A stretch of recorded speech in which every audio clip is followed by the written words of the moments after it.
Finding a whiskey that you like is hard. Finding a cigar that you like can be even harder. Trying to put these two together without the proper guidance? I'm here to try to give you some guidance. I want to start by saying that these are rules of thumb, guidelines. To every rule, there is an exception. And of course, please subscribe and ring that notification bell if you enjoy this content, because it's a really easy way to support the content. Number 1, start thinking about strength. What do you want to taste more of? Do you want to take a darker, fuller-bodied cigar and put it with a little bit of a lighter, sweeter whiskey so that you're tasting more of the cigar?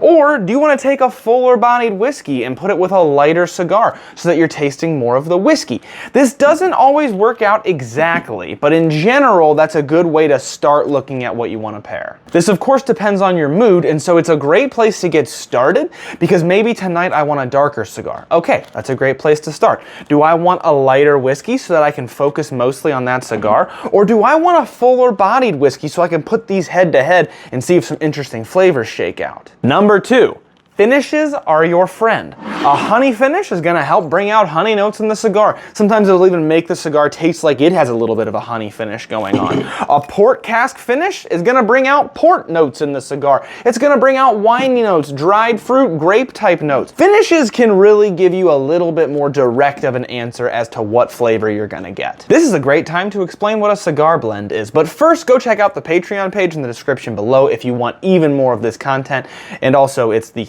absolute best way to support this content. Thank you to all of my patrons. So if you want to pair cigars and whiskey, what is a cigar blend? In short, it's kind of a safe bet. A lot of times cigar blends tend to work with cigars. That's because a cigar blend whiskey, I've got 3 examples here. Penelope, they call this Cigar Sessions. That's their first one. Wheelhorse, this just straight up says cigar blend on it. And I've got the quintessential American single malt whiskey. This is the Untitled Cigar Malt Project. So it was also a cigar blend.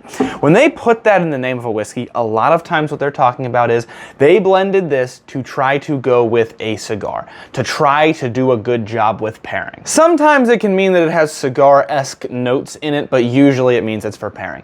And some cigar blends are going to be made for specific cigars. So for example, Penelope says this was made specifically for a medium-bodied cigar.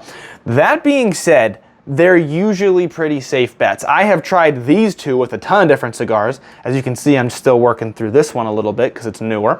But in general, they tend to pair very well. They usually have some different finishes on them. Like we said, finishes are your friend, and they bring out interesting flavors in the cigar. 3, look for antagonistic, complementary, and ultra pairings when you're doing your pairings. The idea is really simple. Antagonistic just means that one of these is getting better and the other one is either staying the same or it's getting worse. So if I find that my whiskey is getting very muted, but the cigar is being elevated, that's an antagonistic pairing, which can be a good thing, especially if I really want to focus on the cigar. That'd be a great pairing. If I really want to focus on the whiskey, an antagonistic pairing where the cigar tastes the same, but the whiskey tastes better would be a good pairing. I'm taking these definitions from my good friend Adam over at Dreamer Cigars, so go check out his stuff too. Complementary pairing is exactly what it sounds like. Both the cigar and the whiskey are being elevated in some way.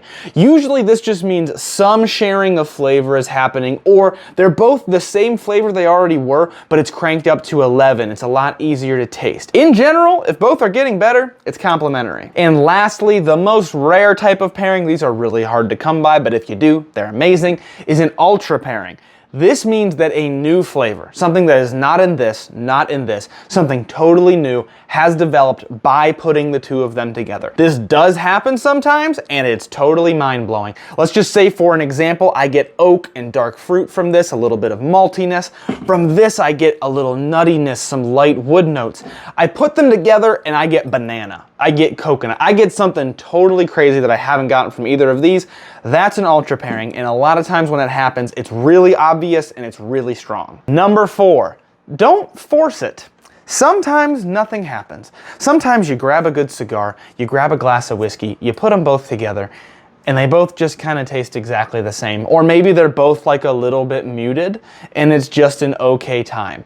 That happens sometimes, so don't force it. Don't try to make it into something that it's not. Just move on to a different pairing, or lesson learned. These two don't go together. And number 5, you have to get really comfortable with the idea that sometimes 2 plus 2 does not equal 4. Sometimes you think to yourself, this cigar has a lot of body to it. This whiskey is relatively approachable, so I'm going to put them together so that I can taste mostly the cigar. And every once in a while, the cigar just doesn't taste like anything and the whiskey tastes super strong. Sometimes you think, I'm going to take this cigar with cocoa notes, I'm going to put it with this whiskey with dried fruit notes, and I'm going to get chocolate covered fruit, this nice flavor. And it tastes absolutely nothing like that. What's important is developing an intuition. Using the tips that I've given previously in this video, putting them to work, trying different pairings, and you'll eventually start to develop an intuition that honestly is hard to explain in terms of 2 plus 2 equals 4. So try these tips, keep track of why you like them or don't like them, and before you know it, it's a whole new world with pairings out there.